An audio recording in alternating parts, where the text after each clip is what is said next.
Olá pessoal, vamos então dar continuidade à nossa aula sobre direitos políticos e democracia. O que a gente viu na primeira parte da aula?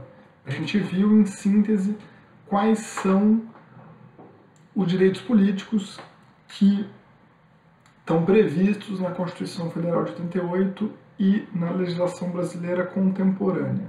O que temos aí de direitos políticos? Quais são as formas por meio das quais o povo exerce a soberania no caso do Estado brasileiro? Quais são as formas por meio das quais as pessoas participam do governo, participam das decisões coletivas, das decisões de interesse geral? Quais são elas em síntese? O direito de sufrágio, que se divide em direito de votar em eleições para a escolha dos representantes e o direito de ser votado em eleições para a escolha de representantes, o direito de votar em plebiscitos e em referendos, que são consultas populares, nas quais o povo delibera diretamente sobre temas de interesse social, o direito de iniciar uma tramitação legislativa por meio da apresentação de um projeto de lei popular, o direito de ajuizar um tipo de ação judicial específica, que é a ação popular, o direito de integrar como jurado o conselho de sentença, no caso do Tribunal do Júri, que julga os crimes dolosos contra a vida, o direito de se associar e de organizar partidos políticos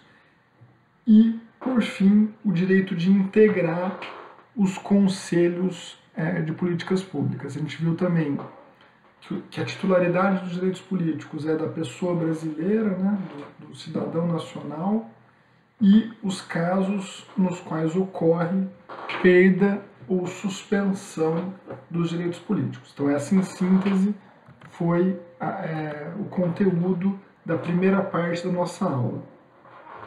E agora eu quero aprofundar e problematizar esse conteúdo. Quero aprofundar a reflexão sobre os nossos direitos políticos e problematizar as condições efetivas de exercício da soberania no Brasil.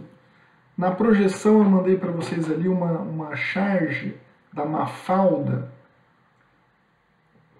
que é uma personagem criada na Argentina durante a ditadura, na década de 70, em que ela lê num dicionário o significado de democracia, e está escrito do grego demos, povo, e kratos, autoridade, governo em que o povo exerce a soberania, e ela começa a rir copiosamente. O que o Quino quis expor com essa charge, com a Mafalda rindo ao ver ali o escrito democracia? Ele quis fazer uma crítica, estava no caso no meio de um governo ditatorial na Argentina, e ele quis colocar uma crítica aos limites da participação política que estavam postos ali naquele contexto e que a gente pode também usar para pensar, por exemplo, o Brasil contemporâneo. De fato, é o povo que exerce a soberania no Brasil? Temos um governo do povo realmente? A gente se sente representado, a gente se sente tomando as decisões políticas? Quantas vezes a gente decide diretamente os temas? E nas decisões indiretas, a gente se sente parte desses processos decisórios? Os direitos políticos que a gente possui hoje garantem de fato um governo do povo? Quais são os impedimentos contemporâneos para um governo do povo? Por que esses impedimentos existem? Então eu habilitei aí agora os comentários no YouTube, eu não sabia fazer isso antes, e agora quem quiser participar dessa discussão fica à vontade, também para colocar a opinião de vocês, sobre esse debate.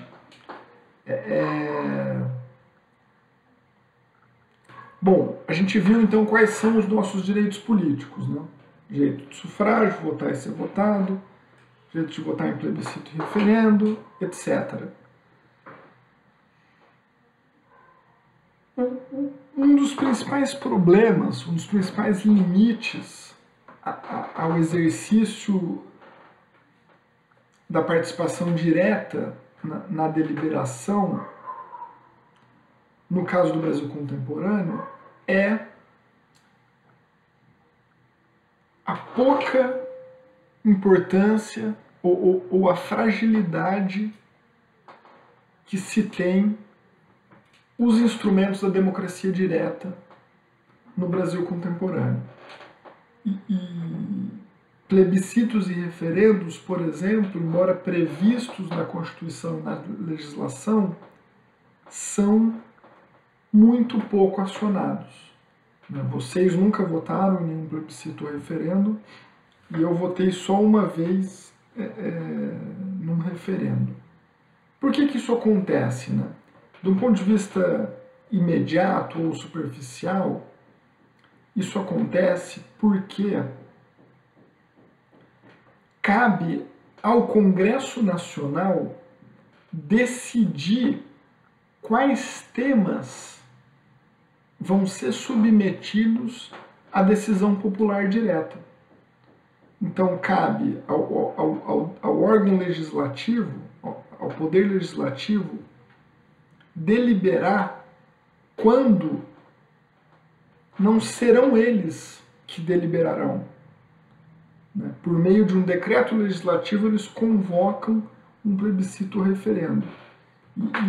E tem para mim tá aí o entrave primário à expansão da participação política direta por meio de plebiscitos e referendos. Por quê? O Congresso Nacional, em regra, não outorga ao povo o poder decisório que o povo outorgou a ele por meio das eleições. Então, historicamente, no Brasil, desde que a Constituição foi promulgada, não houve plebiscitos e referendos. Ou melhor, houve muito poucos. A gente teve um caso aí, em 1993, teve os plebiscitos previstos na Constituição para decidir a forma de governo e o sistema de governo. Eu coloquei na projeção os resultados, né? A forma de governo republicana teve 66% dos votos, a forma de governo monárquica 10%, o sistema de governo presidencialista teve 55,6% dos votos, o parlamentarista 24,9%. Mas esses plebiscitos já estavam convocados, assim, ou já tinham convocação prevista no próprio texto da Constituição. Posteriormente a isso, só houve no Brasil um referendo relativo a armamento civil, né, ao porte de armas por populares, e no caso ali do desmembramento do Pará, houve uma proposta, né, o Estado, a Unidade Federativa do Pará, houve uma proposta para que ela fosse desmembrada em 3 unidades federativas distintas, ou em 2, não me lembro, mas também teve um plebiscito, uma decisão popular direta sobre esse tema lá entre os eleitores, né, os cidadãos paraenses. Mas fora isso, a gente não teve no Brasil plebiscitos e referendos, né? O povo não participa diretamente dos processos de tomada de decisão. A gente está, em regra, colocado à parte das decisões. A gente tem o exercício da nossa soberania restrito ao ato de votar, né, de 2 em 2 anos. E isso é muito pouco para configurar uma democracia substantiva. E uma das razões, uma das limitações importantes que eu vejo para a participação política direta, no que tange aos plebiscitos e referendos, é que o poder decisório sobre a convocação do plebiscito e do referendo é do Congresso Nacional. E, a meu ver, uma fórmula mais democrática seria o próprio povo poder convocar um plebiscito ou referendo, poder determinar, né, por meio, vamos supor, da assinatura de uma porcentagem do eleitorado, que determinado tema, né, legislativo ou administrativo seria, né, decidido pelo exercício direto da soberania. Né? Essa é uma fórmula possível para ampliação da participação política. Bom, para discutir um pouco mais essa questão da democracia contemporânea, eu pedi aí para que vocês lessem um trecho aqui do livro do Boaventura de Sousa Santos. Né? Boaventura de Sousa Santos é um sociólogo português de Portugal, que é considerado um dos principais intelectuais da contemporaneidade, é autor de um conjunto grande de livros. Ele está sempre aqui no Brasil discutindo, conhece bem a realidade brasileira, é professor em Coimbra, em Portugal, e também numa universidade norte-americana. Ele passa 6 meses em Coimbra e 6 meses nos Estados Unidos. E tem um conjunto grande de livros importantes, dentre eles esse livro em que ele discute propriamente o tema da democracia, um livro de 2016. O que o Boaventura de Sousa Santos vai dizer nesse livro, nesses trechos que eu passei para vocês, que eu acho importante para a gente aprofundar aqui a nossa reflexão sobre direitos políticos e democracia. O Boaventura ele vai diferenciar o que ele chama de concepção hegemônica de democracia daquilo que ele chama de concepções contra-hegemônicas de democracia. A concepção hegemônica de democracia é aquela prevalecente, né, aquela que prevalece nas nossas sociedades ocidentais. É aquela que norteia o senso comum, né, no que tange a compreensão do que é a democracia. E o que é essa concepção hegemônica de democracia? Ela associa a democracia com eleição para a escolha de representantes responsáveis pela tomada de decisões. Então, essa concepção hegemônica de democracia, ela limita a democracia a um procedimento eleitoral para a escolha de representantes. Né? O Boaventura ele vai tangenciar essa discussão, mas essa foi o debate democrático. Ele está presente intensamente na ciência política e nas disputas políticas dos países ocidentais desde o século XIX, né?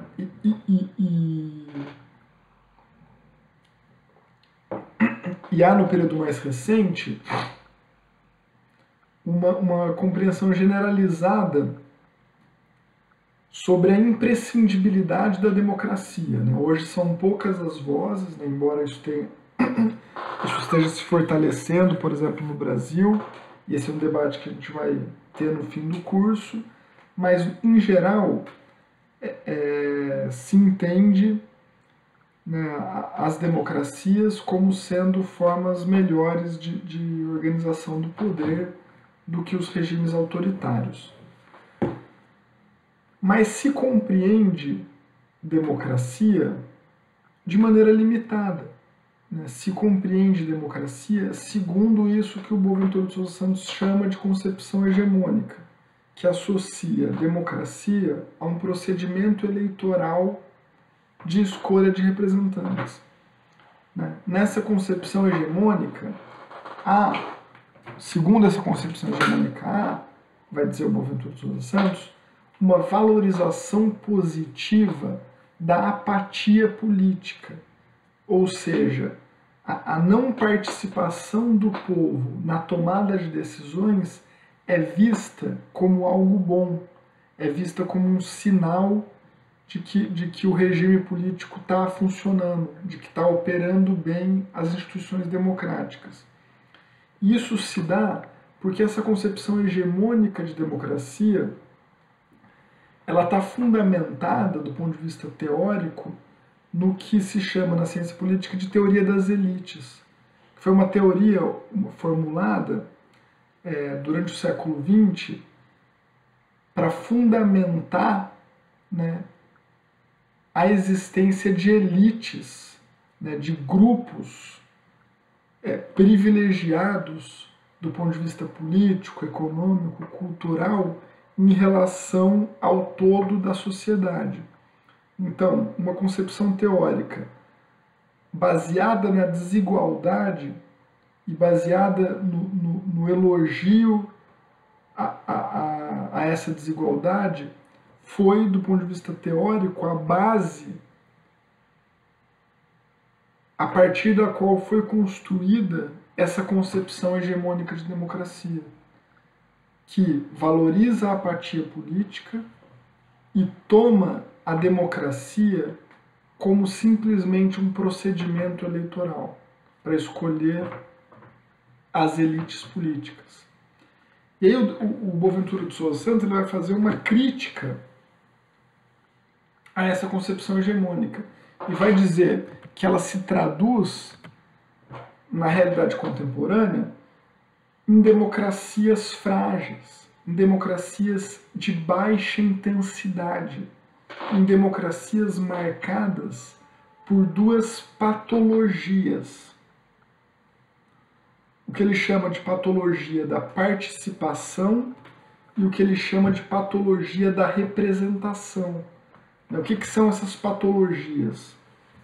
A patologia da participação, ela diz respeito, segundo o autor de Souza Santos, à ausência de interesse e à ausência de estímulos à participação política pelas pessoas.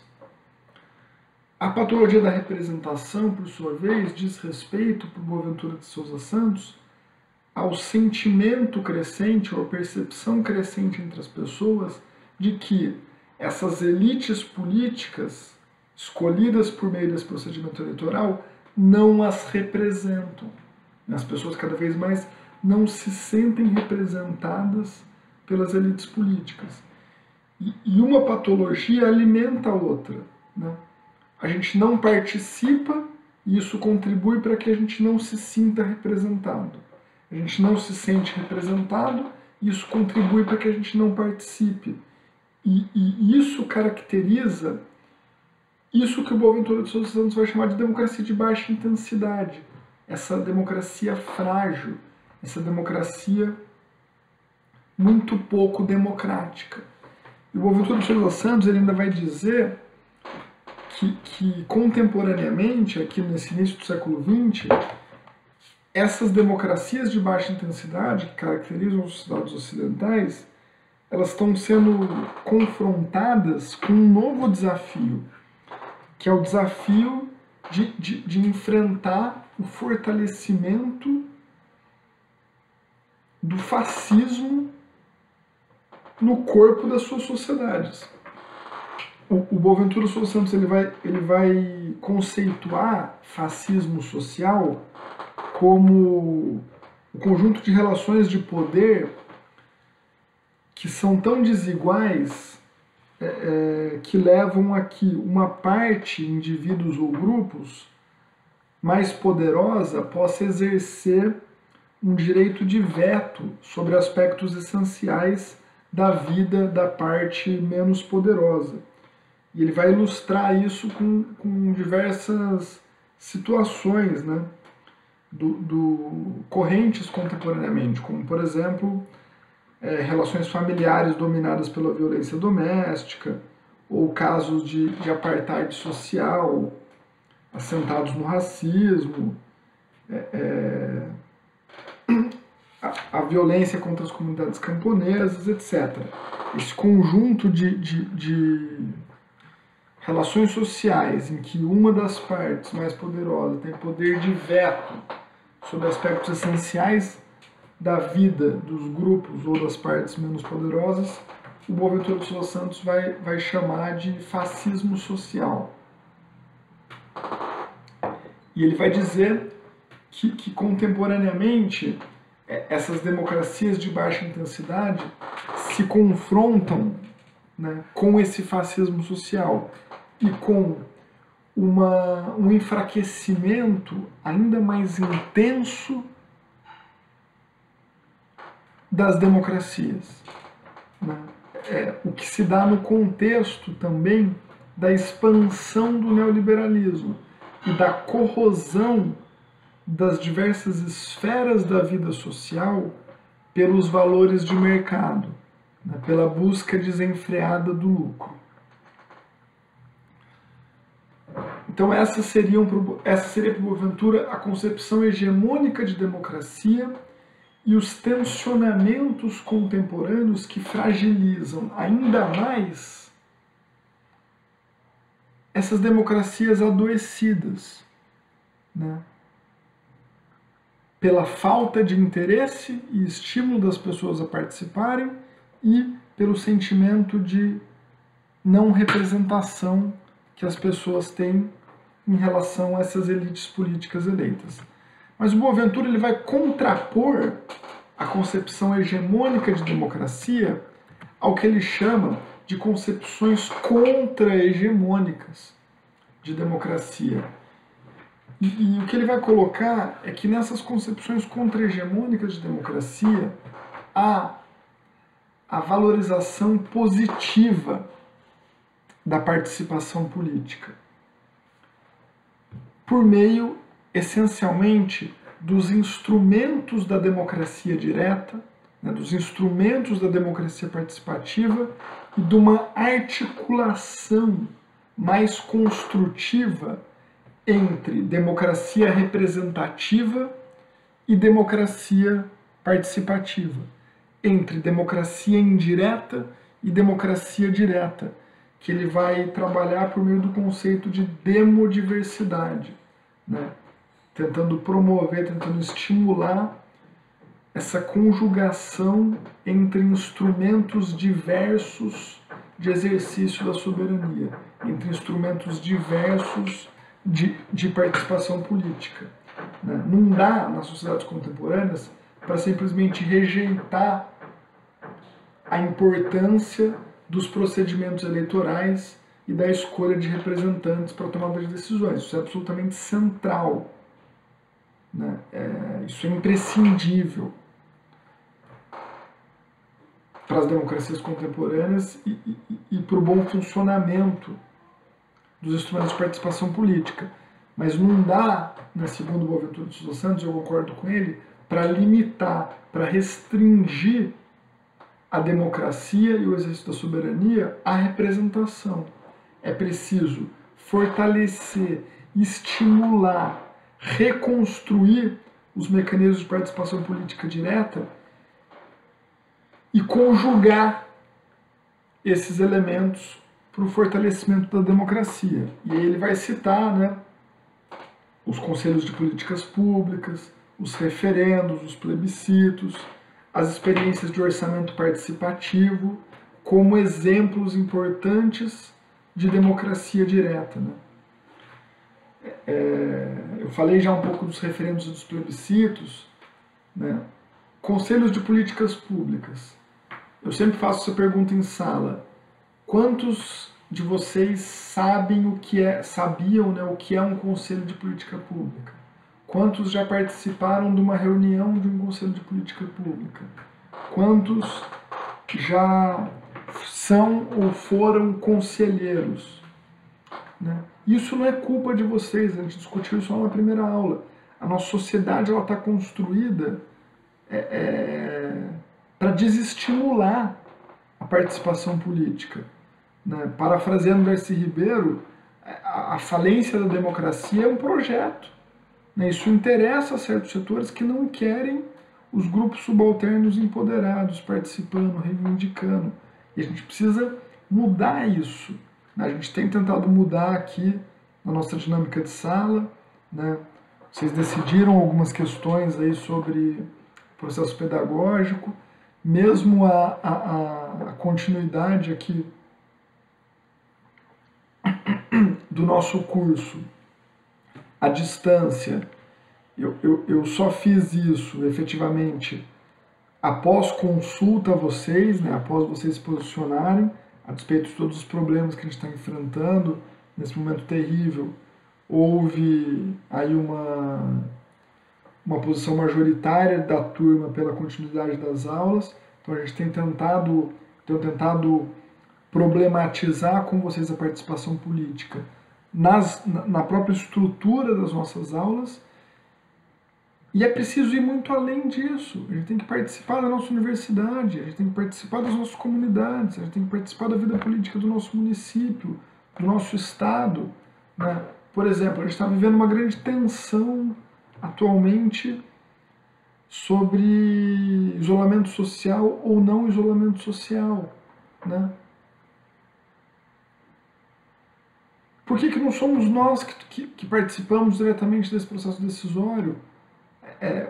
A reitoria da Unifal agora abriu uma consulta a vocês discentes, né, e também a nós docentes, para que opinemos sobre o regime especial de estudo. O regime especial de estudo deve continuar ou não, né? É importante um ato importante da reitoria abrir a consulta, mas por que não é a gente que decide, né, sobre uma questão tão importante quanto essa? Enfim, então Boaventura de Souza Santos vai fazer aí um elogio às concepções contra-hegemônicas de democracia, né? E dando esses exemplos, então, referentes plebiscitos, orçamentos participativos, conselhos de políticas públicas, né? O que é a experiência dos orçamentos participativos? Em alguns municípios do Brasil, na década de 90, o povo pôde deliberar diretamente sobre o uso dos recursos públicos. Uma parcela dos recursos públicos, a decisão sobre que fim teriam, foi feita diretamente por pessoas por meio de um procedimento pré-definido que incluía votações em vários bairros da cidade. Isso aconteceu especialmente em Porto Alegre, né? Algo também que o Boaventura de Souza Santos defende como importante para fortalecer a democracia contemporaneamente: ampliar os mecanismos de controle social. A gente precisa participar mais ativamente das decisões tomadas pelos poderes constituídos. A gente precisa participar também por meio da reivindicação, por meio da fiscalização, mas por meio de mecanismos que garantam o nosso poder de vetar decisões que sejam contrárias às concepções majoritárias da nossa sociedade, respeitando sempre, né, isso é um primado do liberalismo, uma conquista societária, né, os direitos das minorias e a legalidade. Bom, o Boaventura de Souza Santos, nesse livro, ele vai também dar uma conceituação bonita para a democracia. Ele vai definir democracia como todo o processo de transformação de relações de poder desigual em relações de autoridade partilhada. Então ele vai dizer que a democracia é esse processo de transformação de relações de poder desigual em relações de autoridade partilhada. E vai dizer que além de participar das decisões políticas, né, de participar das eleições, participar dos instrumentos de democracia direta, a gente tem que contribuir no processo de construção de uma sociedade cada vez mais democrática do ponto de vista político, mas também do ponto de vista social, econômico, cultural e etc. Bom, então, em síntese, o intuito dessa fala foi problematizar com vocês, né, a democracia contemporânea, e também esse foi um primeiro teste, né, desse nosso instrumento aqui, da videoaula, né? Foi uma primeira experiência de troca aqui por meio dessas videoaulas mais longas, né? A primeira teve 35 minutos, essa segunda vai ter em torno de 30 minutos. E estamos testando aí, espero que vocês estejam bem. Quem precisar trocar uma ideia, falar sobre alguma coisa, estou por aqui. Espero que vocês estejam resistindo a esse momento difícil. E Participem do questionário da Unifal, eu vou colocar a votação na descrição do vídeo. Leiam os textos, né, se possível, quem puder aí, leiam esses textos. E por hoje é isso, pessoal. Tamo junto. Espero que vocês estejam bem. Quem precisar conversar comigo, fica à vontade, pode entrar em contato. Valeu.